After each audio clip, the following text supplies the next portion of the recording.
Chers amis, on va étudier aujourd'hui un point très important, un sujet très intéressant dans la paracha, le sujet de Pinchas. D'abord, on va essayer de faire un petit point général sur la paracha.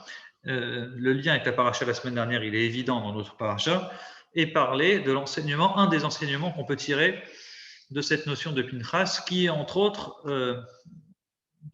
toujours faire attention à ne pas critiquer des gens qui font des choses. Les choses, il y a toujours dans la vie des gens qui font et des gens qui commentent. Il y a et ce qui est important, c'est de retenir toujours ceux qui font et pas ceux qui font des commentaires. Comme disait l'autre, il y a une règle.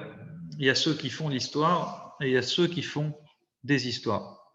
Et on verra exactement cette idée-là dans la paracha.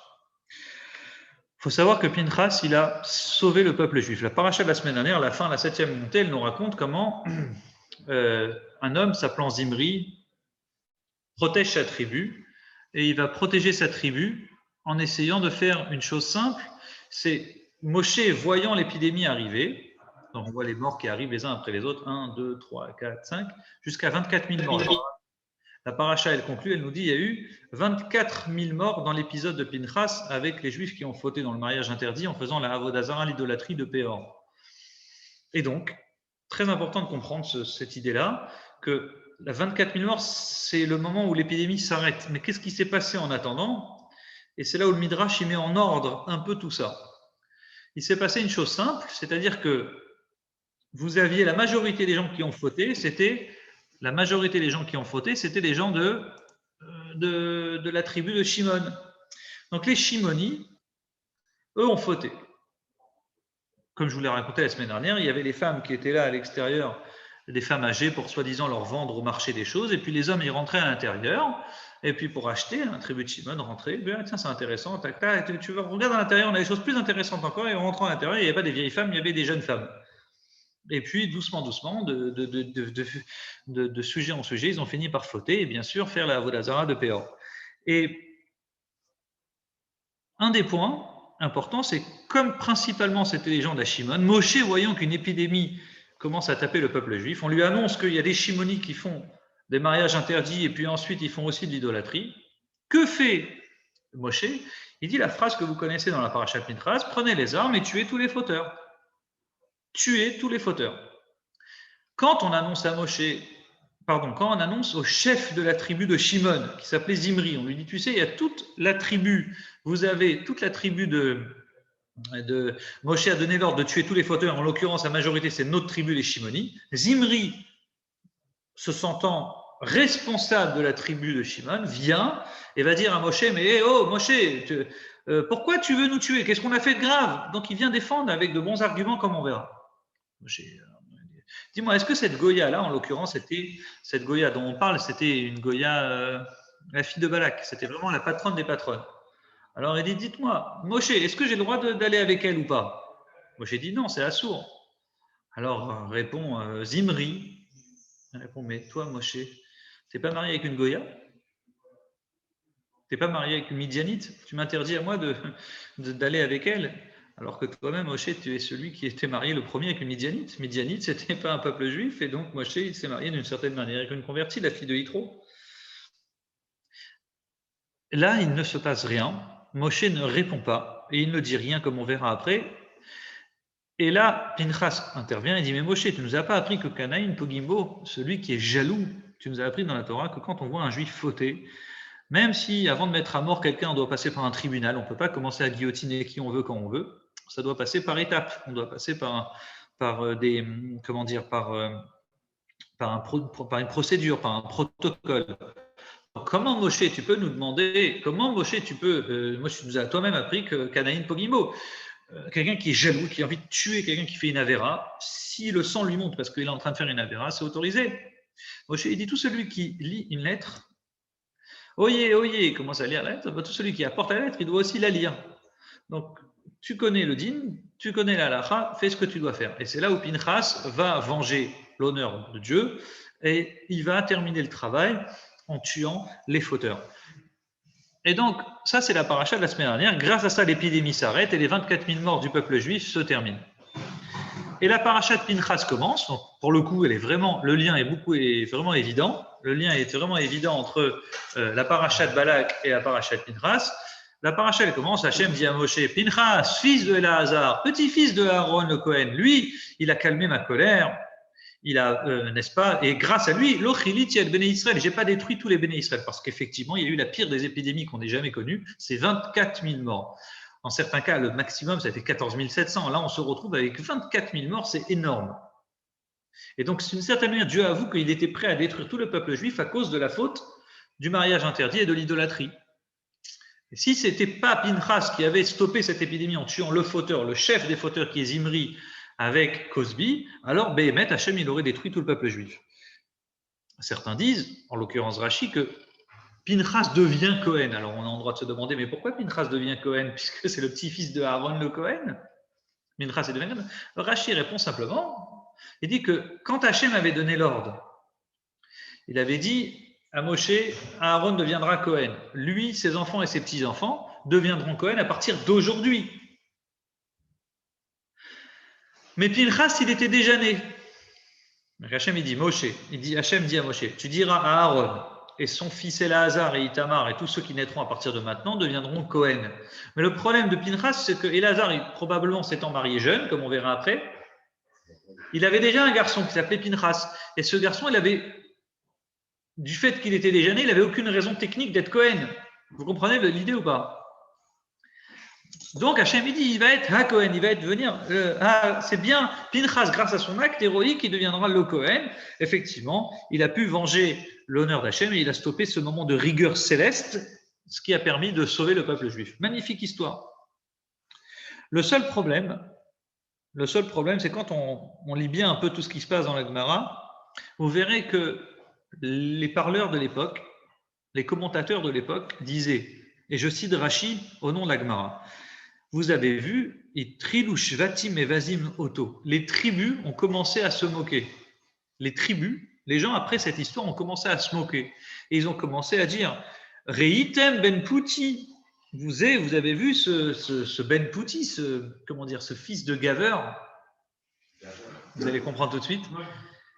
Et oui, chez Pitem Aviimo à Galim la Avodazara, il a, voilà son grand-père, ce petit-fils de gaveur, gavé des veaux pour la Avodazara, Ve'ara Gnassi Shevet Israël, il a osé tuer un chef de tribu d'Israël, en l'occurrence celle de Shimon. Arrêtez-moi si vous avez des questions. Je vous explique en 2 secondes. Les gens, les radoteurs, les parleurs de l'époque et les commentateurs disaient, vous avez vu celui-là, il a osé tuer, ce type-là, il a osé tuer ce petit-fils de gaveur. C'était qui son grand-père? Ce Pinchas. Alors, on va commencer par le début, vous allez me dire, son père c'est Elazar, et son grand-père c'est Aaron, la Torah elle est claire. Non, mais là ils font référence à un autre grand-père, ce qu'on appelle en français le grand-père maternel. Elazar, c'est son père. Elazar était marié avec une fille, je ne connais pas son nom. Mais cette fille, c'était la fille de Yitro. Donc, si vous voulez, Moshe et Elazar, tonton et neveu, étaient mariés avec 2 sœurs. Jusqu'à là, ça va. Moshe était marié avec la grande Sipora, probablement la grande. Et Elazar, le neveu de Moshe, le jeune neveu de Moshe, il s'est marié avec une des dernières de Yitro. Donc les gens ont commencé, donc c'était tonton, neveu, marié avec 2 sœurs. On commence à dire, vous avez vu ce petit-fils de gaveur? En fait, c'est qui ce Pinchas-là? C'est en fait juste son grand-père, c'est Yitro. Il gavait des veaux pour la Avodazara. C'est quoi cette histoire? Pour faire de l'idolâtrie, vous prenez des animaux, comme on faisait des sacrifices, nous pour Dieu. Les autres, ils faisaient des sacrifices pour leur idole. Exactement. Il prenait un veau, il dit, regardez ce qu'il faisait Yitro, il engraissait le veau, un veau bien gras, c'est bon, n'est-ce pas, vous connaissez le veau, c'est l'animal bien gras, quand il est gras, il est bon. Donc on gave le veau est bien, et là, une fois que tu l'as bien donné à manger pendant des mois et des mois, je crois que pour être appelé un veau, il faut attendre 1 an, je crois, un truc comme ça. À quel moment tu deviens veau ou vache? Bon. Pendant cette période-là, tu lui donnes à manger, tu prends soin de lui, etc. Et puis, une fois qu'il est bien gras, bien gros, dis, mon petit chouchou, viens maintenant, tu lui fais la shrita et tu l'offres à tes dieux. Donc ça, c'était la spécialité de Yitro avant qu'il fasse Tchouva. C'était de faire de l'idolâtrie, mais pour bien s'adresser au bon Dieu et faire des bons cadeaux à leur Dieu, il avait une certaine cruauté. C'était de bien gaver les animaux. Une fois qu'ils étaient bien gras, on les donnait à l'idolâtrie. Donc voilà ce que les gens radotaient à l'époque. Je vous pose une question simple. Est-ce que c'est bien? Qu'est-ce qui se passe dans la tête des gens à cette époque-là d'oser critiquer Pinchas? Je veux dire, concrètement, grâce à lui, l'épidémie a stoppé, bon sang. Les gens ont bien vu que l'épidémie a stoppé. Si l'épidémie a stoppé, de quel droit vient dans ta tête, dans quel cerveau tordu vient cette idée d'un cerveau malade de dire oui, mais son grand-père maternel, c'était celui qui gavait des veaux pour la Avodazara. Et alors, en fait, quel rapport? L'épidémie a stoppé grâce à lui. Tu es en train de le critiquer? Et pourquoi ils auraient dû critiquer Moshe? Quel rapport? C'est une façon de critiquer indirectement. Parce qu'il s'est marié avec sa fille, donc ça me touche de près. Ah ben, tu verras. Bon, j'entends très bien ce que tu dis, mais bon, j'ai une chute très intéressante que je vous ferai lire, extraordinaire, qui dit qu'en fait, ça va dans l'autre sens. C'est pas comme quoi tu crois. Là, ils ne voulaient pas attaquer Moshe. Et d'une certaine manière, ils ne voulaient même pas attaquer Pinchas. Ils voulaient défendre une idée qui se faisait de la religion, et ça les chagrinait un petit peu, et c'est pourquoi ils vont justifier cet acte héroïque aujourd'hui, qu'on appelle héroïque, mais du point de vue de l'époque, ce n'était pas spécialement héroïque. Vous connaissez le proverbe en français, l'histoire est écrite par les vainqueurs. Ah, tu as gagné, donc tu écris l'histoire. Donc aujourd'hui, on connaît l'histoire, donc c'est facile pour nous de dire Pinchas, c'est un héros. Mais à l'époque, ce n'était pas évident dans la tête des gens. Et effectivement, les gens ils commençaient à critiquer la conversion, le grand-père d'Yitro maternel. Le grand-père, pardon, de Pinchas, le grand-père maternel. Pourtant, on n'a pas le droit de critiquer les gens dans leur histoire, dans leur passé, dans leur conversion. C'est une halakha du Shulchan Aruch, quelqu'un qui se convertit, tu n'as pas le droit de lui dire, tu te rappelles comment tu étais? Agmara l'éclair, Baba Metia, Imou Ben Gerim, Lo Yomarlo, Sroma, Servotecha. Si quelqu'un c'est un fils de converti, tu n'as pas le droit de lui dire, oh, rappelle-toi de comment ton père il était et ton grand-père. Mais qu'est-ce que je suis converti maintenant? Tu me parles de mon père et de mon grand-père? Comment on peut imaginer des gens qui commencent à dire, à faire du radotage? Est-ce que c'est le rôle de la Torah de nous raconter les commérages de l'époque? Non, la Torah nous raconte des arguments forts de l'époque. Korach, un argument, un type qui vient avec un bagou. La Torah n'est pas là pour nous raconter les potins à 2 francs de l'époque. Donc, qu'est-ce qui se passe dans la tête des gens si la Torah nous raconte ce qui s'est passé dans la tête des gens en racontant oui, mais c'est un petit fils de gaveur de veau, sous-entendu comme si qu'il y avait quelque chose qui aurait pu être vrai, qu'on doit contrer. Donc, qu'est-ce qu'il y a de si vrai? Qu'est-ce qu'il y a d'intéressant dans cette phrase? Avançons un petit peu. On sait une chose de façon certaine, c'est que si on veut accuser quelqu'un, il faut toujours utiliser un argument fort. Si moi je voulais flinguer Pinchas à l'époque, si je voulais dire Pinchas c'est un voyou, qu'est-ce que j'aurais dû dire? De deux choses l'une. Mettez-vous dans la tête des gens d'époque. Soit Pinchas ce qu'il a fait, c'est bon, c'est autorisé, soit c'est interdit. La vie en fait elle est binaire, elle est simple. En tout cas, la Torah est très binaire. Oui, autorisé, interdit.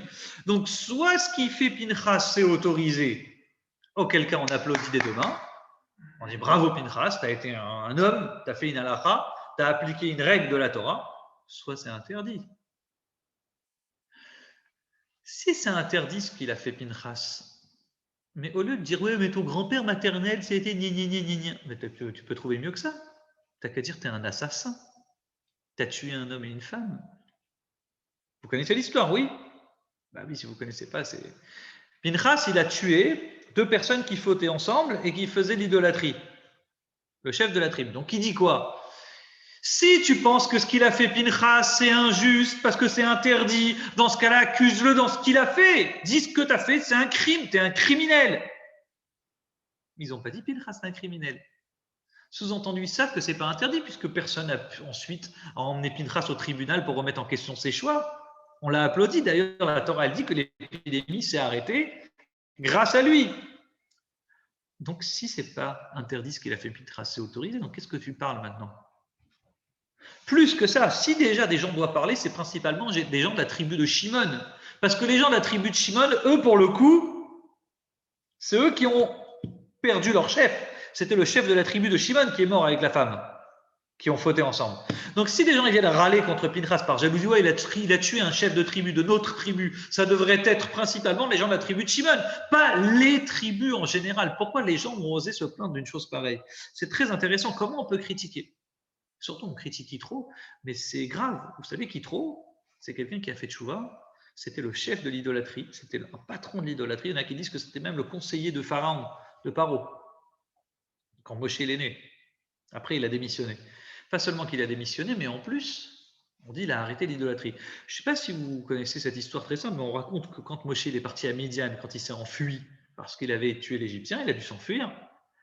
Et il est arrivé à Midian, et il y a les filles de Yitro qui étaient là en train de puiser de l'eau, et elles se sont faites agresser par des hommes. Et Moshe les a défendues. Pourquoi les filles elles se sont faites agresser?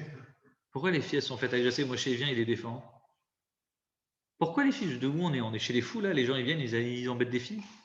Ça arrive peut-être chez les voyous, mais bon, la Torah, à l'époque, les gens, ils étaient, vous ne croyez pas, hein, à cette époque-là, les gens, ils avaient un cerveau propre, intelligent, sobre, ils n'étaient pas fous comme nous aujourd'hui. La Torah dit, c'est pourquoi les bergers ils venaient embêter les filles? Parce que Yitro, c'était le chef, c'était le prêtre du pays, c'était comment dire, le curé, c'était le pape de l'époque. Et Yitro, il a dit stop, terminé pour moi. J'arrête ces bêtises, plus pour moi. Donc, comme Moshe il décide d'arrêter complètement, pardonnez-moi, Yitro, il avait lâché ça. Les gens mettaient la pression aux filles Yitro, ouais, ton père il nous a lâchés, il veut plus faire l'idolâtrie, il veut plus travailler pour nous, c'est pas normal. Donc, ils lui ont mis la pression, ils embêtaient ses filles. C'était quelqu'un vraiment qui était mal vu. Donc, Yitro, c'est quelqu'un qui a fait tchouva. Yitro, c'est quelqu'un de bien. Comment on peut critiquer Yitro? Pardon? Et à peu près à cette période-là. Mais il croyait en un seul Dieu, c'est ça? Yitro a fait tchouva, il a compris que tous les dieux, comme Abraham. Et il y a un parallèle entre Yitro et Abraham. Abraham, il croyait en un Dieu, il a tout lâché. Et bien Yitro, c'est pareil, de lui-même. C'est un autodidacte. Pas du tout, c'est Yitro de lui-même. Ça veut dire qu'il croit en un Dieu. Ben, c'est une force déjà. Le monde, tout le monde était idolâtre et toi, tu es un des seuls avec les Hébreux qui croyaient en un Dieu. Ben, c'est fort, c'est beau. Et pourtant, tu es un patron, tu étais un responsable communautaire des idoles de l'époque et tu décides de tout lâcher. Donc, les gens avaient embêté les filles de Yitro. Vous me suivez? Ok, donc suite à ça, on se dit, mais Yitro, en fait, c'est un tzaddik, comment on peut critiquer? Qu'est-ce qu'ils veulent dire? Qu'est-ce que ça se traduit, cette phrase de « Oui, mais ton grand-père, il était comme ci, il était comme ça, le père de ta mère, il était comme ça. » La réponse est la suivante, et c'est un point très important. Bien sûr que tout le monde reconnaissait, tout le monde savait, tout le monde avait accepté l'idée que ce qu'il a fait Pinchas, c'était juste. Et halachiquement, il était propre. Sauf que ce que les gens à l'époque n'avaient pas accepté, c'était mais pourquoi Moshe n'a pas réagi? Pourquoi Moshe n'a pas réagi? Si c'était juste ce qu'il fait Pinchas, pourquoi Moshe n'a pas eu le courage de tuer ses fauteurs et cette Goya? Pourquoi les Béné Israël qui étaient là ce jour-là n'ont pas réagi? D'une certaine manière, de où il a eu ce courage, cet homme-là, d'appliquer une règle que même Moshe lui-même ne l'a pas appliquée? C'est ce qu'ils se disaient les gens à l'époque. Vous voulez un petit chidouche pour la route? C'est ce que je veux dire, c'est le chidouche de Rabbi Chaim Vital. Pourquoi Moshe Béhémet, il n'a pas réagi? Pourquoi Moshe n'a pas réagi à l'époque? Il y a une règle, quand tu es nogué à Badavar, quand quelqu'un te touche dans ta personnalité propre, non, tu peux plus, tu ne peux plus réagir, tu es coincé. Quand Zimri, le chef de la tribu de Shimon, il faute avec cette Goya, il dit bien à Moshe, il lui dit, mais toi Moshe, toi aussi tu es marié avec une Midianite, une Goya, et tu nous dis à nous de ne pas nous marier avec elle? Quand Moshe il entend ça, il est coincé. Parce que si Moshe il réagit et il tue cet homme-là, les gens auraient dit, tu sais comment, aux enfants, il n'y a que la vérité qui blesse. Vous connaissez?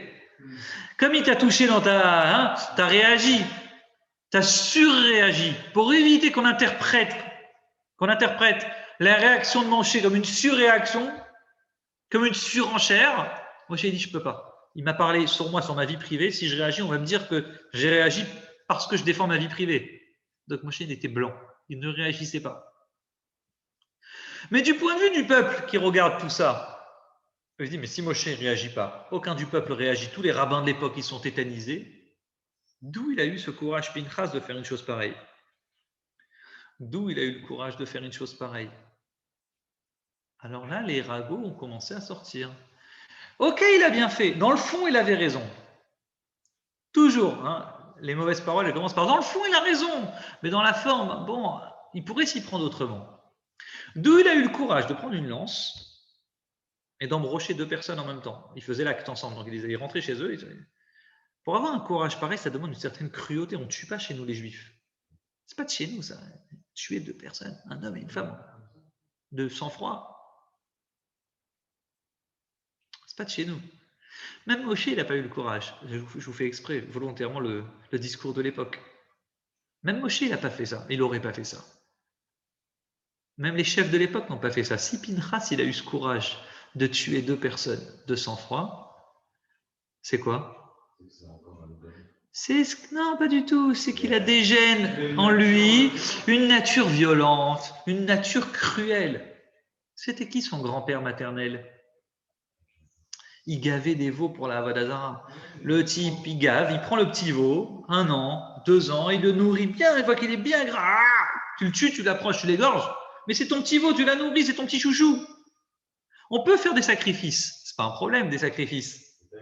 Mais pas avec une cruauté, tu le nourris, tu gaves le veau. Donc les gens disent, tu vois, ce petit Pinchas-là, l'air de rien, il a quelque chose en lui qu'il n'a pas pris de chez nous. C'est pas de chez nous tout ça.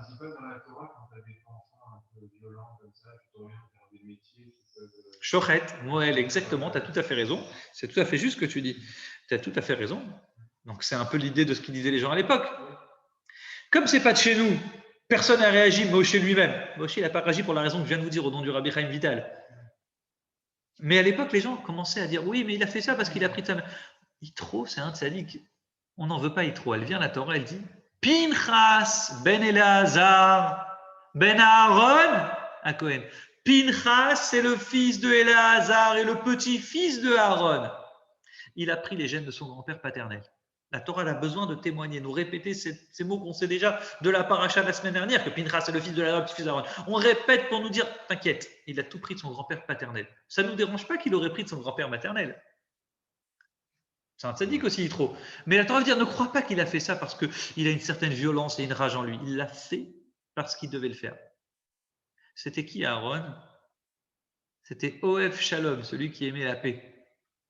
Aaron, il faisait la paix, il était dans le consensus, il était dans le dialogue, il était toujours pour essayer d'arranger les uns avec les autres. Ça représente justement cet homme de paix. On aurait pu dire, mais Pinchas, c'est le contraire de son grand-père paternel. D'ailleurs, sachez une chose très intéressante aussi. Tu veux savoir comment il sera ton garçon? Ouais, regarde le frère de ta femme. Regardez le frère de votre femme. Ça veut dire en fait, pourquoi? Bon, c'est une expression toranique, d'où ça vient? Yaakov, par exemple, il disait à Lavan, son tonton, il disait, tu crois quoi? Tu vas m'arnaquer? Écoute, moi, même, il y a, oui, exactement, oui, il y a, si vous voulez, en gros, l'idée, elle est simple, elle est qu'un père, il y a plus de chances qu'une fille ressemble dans le caractère à son père et qu'un garçon ressemble dans son caractère à sa mère. Isha Mazret Trela, Yoledet Zachar, une femme, elle va donner naissance à son garçon, et Ish Mazriatrila, l'homme, lui, va donner naissance à la fille. Il y a un lien entre le père et la fille, et entre eux, le garçon et sa mère. Donc c'est pour ça qu'on dit souvent, regarde l'oncle, tonton, tu sauras un peu à quoi il ressemblera ton garçon. Parenthèse fermée. Donc les gens, naturellement, à cette époque-là, commencent pas à paniquer. Alors à cette époque-là, les gens commençaient à se dire, mais peut-être qu'il a pris les gènes de sa mère. C'est logique. Et la mère, elle a pris qui? La femme de Éléazar. Elle a pris de son père. Tac, tac. Donc c'est Yitro. Et la Torah, elle a besoin de montrer que c'est pas ça, contrairement à ce que vous croyez. Pinchas, c'était comme son grand-père. C'était un vrai Cohen, Aaron, un homme qui aime la paix. Ah, si tu aimes la paix, tu fais la guerre. Tu vas être prêt à tuer pour faire la paix? La réponse est oui. Civis pacem, pour reprendre ta phrase, tu as dit qui aime la paix, répète. Qui aime la paix prépare la guerre. Civis pacem, parabellum. Tu aimes la paix. Si tu veux la paix, prépare la guerre. C'est-à-dire qu'en fait, c'est justement parce que Pinchas est un homme foncièrement de paix. Il comprend que là, il y a un massacre, il y a une épidémie qui va s'installer, c'est une catastrophe. qu'est-ce qu'il fait? Il va justement préparer une guerre, faire un acte difficile qui est contre sa nature. Il a eu cet acte héroïque pour pouvoir sauver le peuple. Pour la petite anecdote, c'est très intéressant, les gens critiquent Pinchas. Mais d'une certaine manière, Moshe n'a pas réagi. Din Midrash, malgré que Moshe, bien sûr, Moshe lui aussi venait d'une famille, puisqu'il était marié avec une Midianite, une non-juive historique, génétique. Quand il a critiqué Moshe, il n'a pas réagi. Mais Pinchas, en entendant la critique que les gens ont fait à Moshe, là c'est vraiment un chidouche très intéressant que j'ai lu cette semaine et je vous invite à l'enregistrer. Quand Pinchas il entend la critique que dit Zimri à Moshe, mais toi aussi tu es marié avec une Midianite. Moshe ne réagit pas. Et Pinchas, lui, il est issu entre son père et sa mère, entre un juif et une Midianite. Et donc lui, quand il entend la critique, lui, justement, malgré le fait que Moshe il est tétanisé, dit si je réagis, on va dire j'ai réagi parce que on m'a touché dans mon ego. Pinchas il dit peut-être c'est mon ego, peut-être on critique ma mère parce que sa mère aussi, Pinchas vous ai dit, c'est une Midianite, c'est la sœur, sa mère c'est la sœur de la femme de Moshe. Il dit quand même, pour sauver l'honneur d'Hachem, même si on dira ce qu'on va dire sur moi, je suis prêt à réagir, à taper. Et ça, c'est une grande qualité qu'on dit au nom de Pinchas. On dit parce que Pinchas est celui qui a eu cet honneur-là. Première conclusion du cours, vous l'avez comprise, dans la vie, c'est très important, très, très, très, très important, jamais critiquer ceux qui font. Tu vois quelqu'un faire quelque chose de bien, le premier réflexe qu'on doit avoir, c'est dire bravo et applaudir des deux mains. T'en as d'autres qui vont être dans les commentateurs. Ils vont dire oui, mais s'il l'a fait, c'est parce que ça. Tu as prêté de l'argent à quelqu'un. Ouais, il m'a prêté de l'argent. Mais s'il m'a prêté, parce que moi aussi, un jour, quand il avait une galère, moi aussi, je l'ai aidé. Et si lui, il fait telle mitzvah, mais c'est bien, mais parce que moi aussi, il fait cette mitzvah, parce que c'est honorable. N'est-ce pas? C'est facile. Et s'il fait telle chose, ouais, mais il fait ça pour gagner de l'argent. On a une critique facile des gens. Quand les gens font des choses, on a une tendance, oui, ils le font parce que. Mais tais-toi. Quel rapport maintenant? Quelqu'un qui fait une mitzvah, t'es pas là pour commencer à dire il l'a fait parce que et parce que et parce que. Les gens qui font doivent être respectés pour ce qu'ils font. Comme je vous l'ai dit en introduction, il y a des gens qui font l'histoire et ceux qui commentent font des histoires. Et ça, c'est un point très intéressant dans la Sikha du Rabbi. Il conclut, il dit, on pourrait croire que Zimri, il vient défendre sa tribu, genre, je suis un gentil, j'arrive, moi je suis un homme de chesed, un homme bon, je viens juste défendre les gens de la tribu, tu vois, c'est des gens gentils, je fais ça pour eux. Pour les aider, parce que les pauvres, ils vont tous mourir. Moshe les a mis à mort, tous les fauteurs, donc on pourrait croire qu'effectivement. Le Rabbi dit c'est tout le contraire qui est vrai.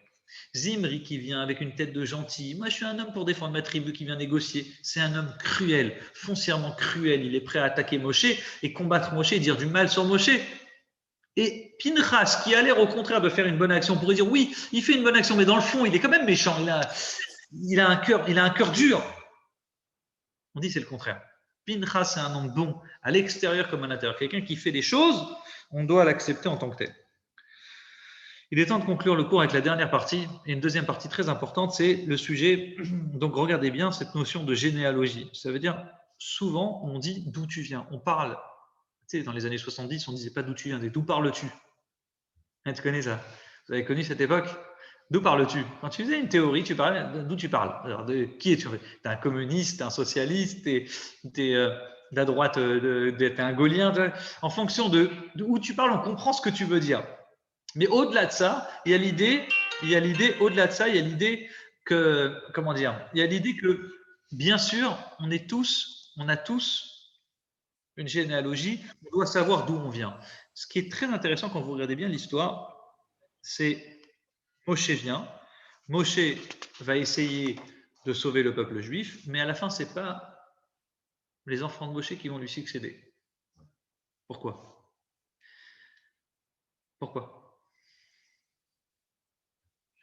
Dans notre paracha, Pinchas, de façon générale, on retrouve une idée très intéressante, c'est l'idée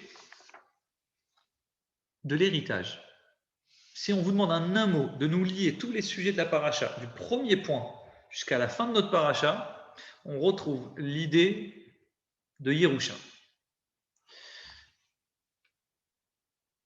Les filles de Tzlophrad. Vous avez entendu parler des filles de Tzlophrad qui vont venir demander à Moshe pourquoi notre père n'a pas de terre en Israël, on aimerait avoir une terre. Moshe, en entendant ça, il dit effectivement, les filles de Tzlophrad, vous n'avez pas de terre. Alors il s'étonne, il dit effectivement, vous n'avez pas de frère. Et donc, où va être le lot de votre père? Je vais demander à Hachem. Le lendemain, il dit, tous ceux qui n'ont pas de garçons, les filles hériteront. Logique. Pour l'époque. Logique. Donc ils héritent. Moshe dit, vous allez hériter. Quand Moshe il entend ça, il se dit peut-être que moi aussi j'ai une opportunité, je pourrais avoir la chance de donner en héritage quelque chose pour mes enfants. C'est ce que dit Rashi au nom du Midrash. Et donc dans la suite de la paracha, le lien avec le sujet d'après, c'est Moshe dit à Hachem, j'aimerais Ifkad Hachem Eloka Ucha Pechol Basar Ish Asher Yotzi Asher Yibem, j'aimerais que tu nommes un homme qui puisse emmener le peuple juif, les emmener, les diriger, les sortir, les emmener à la guerre quand il faut, être celui qui est le premier, un homme comme moi. Un bon dirigeant pour diriger le peuple juif après ma mort. Dit Rashi, à qui Moshe pense-t-il quand il dit ça? À son fils. Il pense à un de ses enfants. Il aimerait qu'un de ses enfants lui succède. C'est humain. Pourquoi il demande pas directement à Hachem? Mais c'est ce qu'il demande, il demande à Hachem. Mais le lien avec le sujet d'avant, on a les filles de Tzlophrad qui disent on veut un héritage. Donc, Moshe leur dit vous avez un héritage. Donc voilà l'héritage. Ensuite, on a Moshe qui vient et qui dit moi aussi j'ai envie d'un héritage. Peut-être un de mes enfants pourrait me succéder après ma mort. Aaron, il a eu un héritage. Pourquoi moi je n'aurais pas d'héritage? Il demande à Hachem. Hachem il dit, mais il ne lui demande pas clairement. Hachem, il sait ce qu'il y a dans les pensées de Moshe. Il a dit, tu nommeras Yehoshua. Tu veux un bon dirigeant? J'en ai un. Yehoshua. C'est pas ton fils. Moshe, il dit rien. Il accepte. Mais on sent qu'il avait envie d'un héritage aussi. Et Dieu lui dit, ça va être Yehoshua. La notion d'héritage, c'est un sujet très important. On le retrouve aussi dans la fin de la paracha, avec les tribus, n'est-ce pas, le partage de la terre. Comment elle va se faire, le partage de la terre de façon générale pour tout le peuple juif. Et ça, c'est un sujet, donc, du début jusqu'à la fin, cette idée de l'héritage. Et donc, pour conclure, un point très important de notre paracha, c'est comment on peut donner un héritage à nos enfants. Comment va finir le fils de Moshe, Gershom, le premier? De Gershom va naître un enfant. Cet enfant, il va s'appeler Yonatan. Donc le petit-fils de Moshe. Vous savez comment va finir le petit-fils de Moshe, Yonatan? Un idolâtre. Petit-fils, on ne le dit pas parce que ça reste secret entre nous. Une fois que les Juifs vont rentrer en Israël, le petit-fils de Moshe, c'est une histoire de prophète très connue que je vous raconterai à l'occasion parce qu'elle est un peu longue, ça va être celui qui va créer une maison d'idolâtrie spécifique pour créer une petite idole sympathique, mais en Israël. Le petit-fils de Moshe. Vous imaginez une chose pareille? Le petit-fils de Moshe.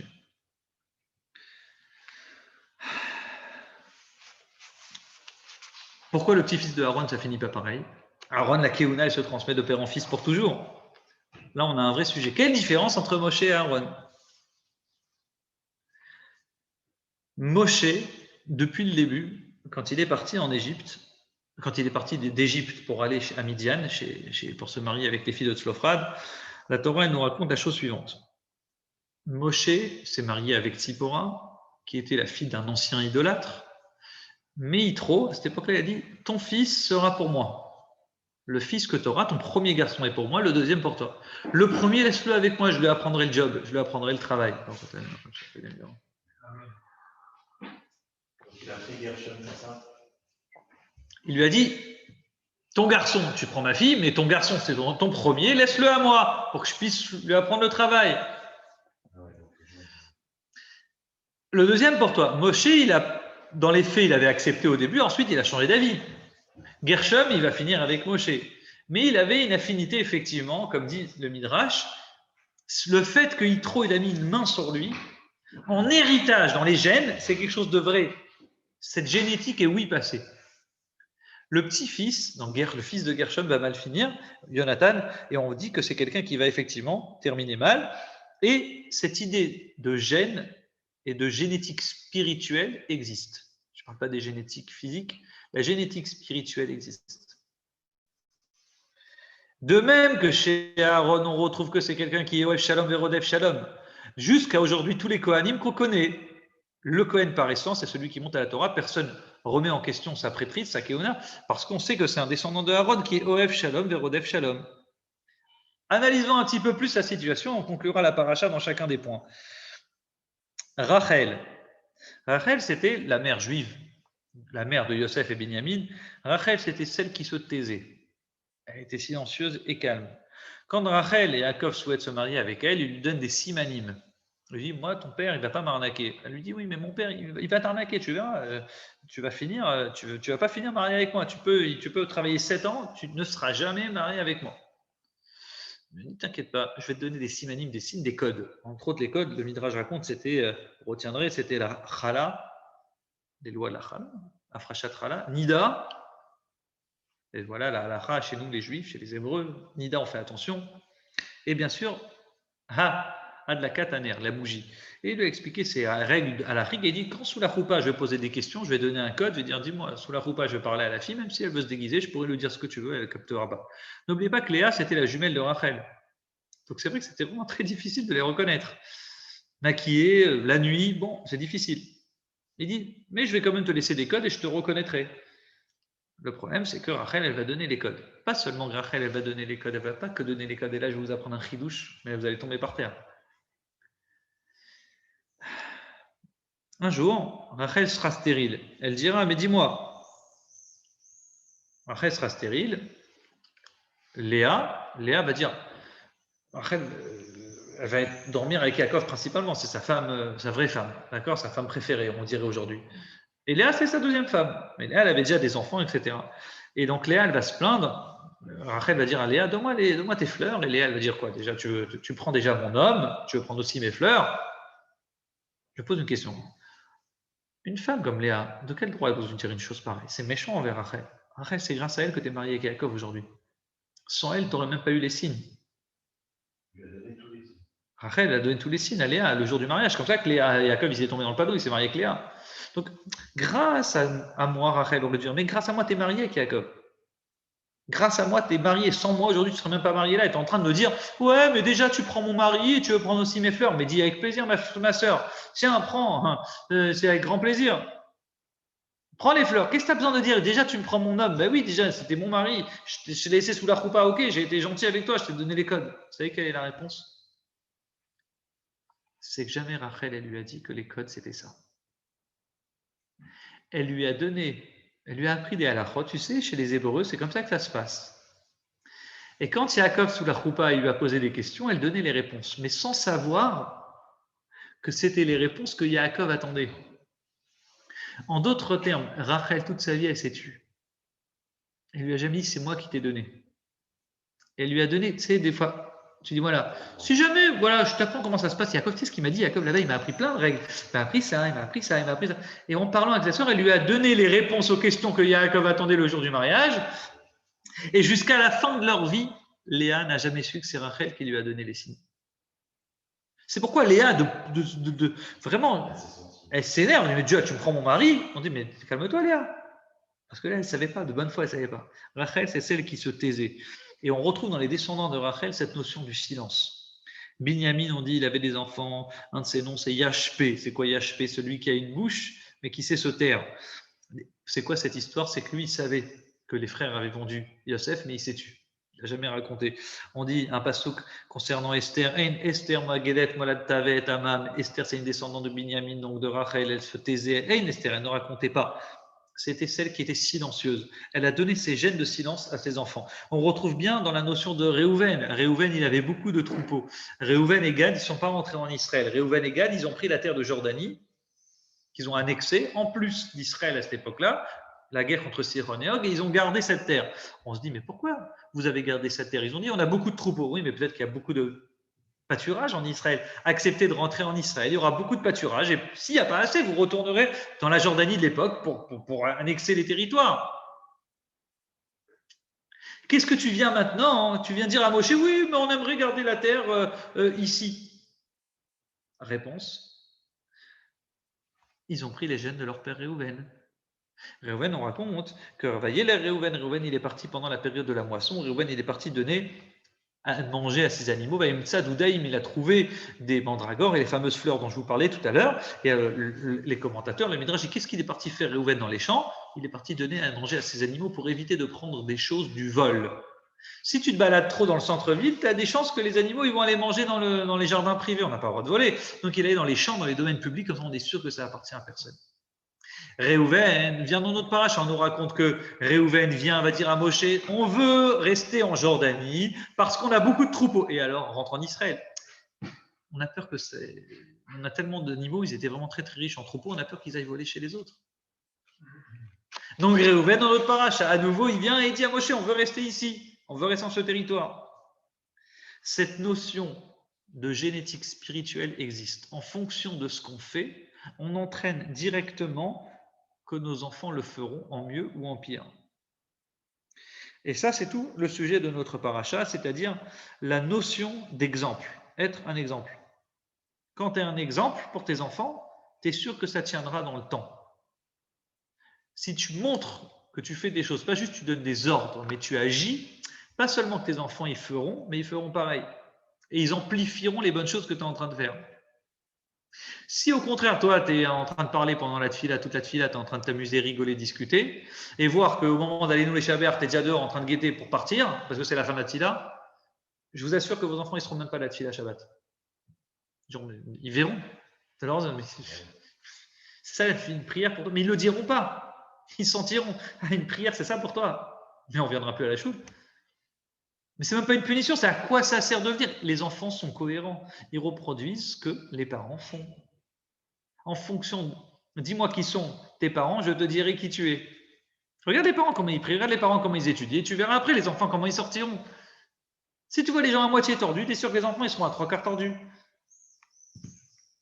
Et ça, c'est un point très important. La Torah Tzivalanu, Moshe Moracha. Moshe nous a donné la Torah en héritage. C'est-à-dire que la notion de comment on vient pour la Torah l'apprendre, c'est elle qu'on transmet à nos enfants. Cohen, ça se transmet en héritage. La Keuna, la prêtrise, se transmet en héritage. Certes, même un Cohen qui ne mérite pas, c'est un Cohen. Il méritera d'être Cohen, il montrera la Torah en tant que premier en tant que Cohen, et quand Mashiach reviendra, il sera un Cohen.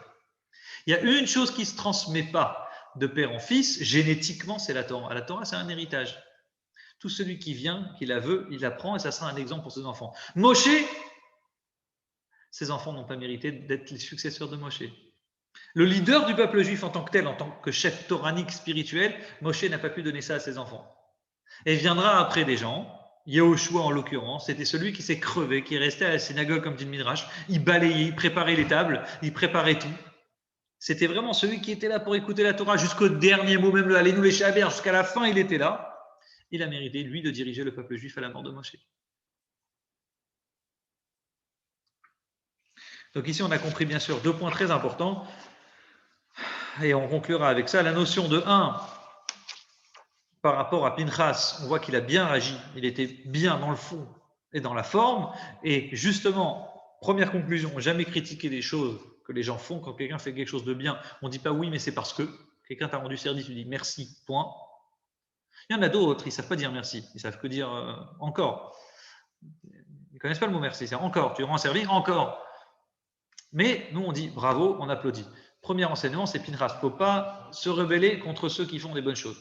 Premier enseignement. Deuxième enseignement, et là c'est le plus important, c'est un enseignement magistral et magnifique, il te dit la Torah, oui, la notion de gène spirituel existe. En fonction de ce qu'on est, ce qu'on fait, on entraîne que nos enfants plus tard le feront et l'engendreront. Et on retrouve cette idée dans la notion de comme je vous l'ai expliqué, de Réhouven. On retrouve aussi cette idée dans la paracha, comment Réhouven il peut demander une chose pareille, d'hériter une terre qui n'est pas la sienne, c'est la Jordanie, il rentre en Israël. Non, on dit il ne veut pas voler, il sait qu'il a beaucoup de troupeaux, comme son ancêtre Réhouven.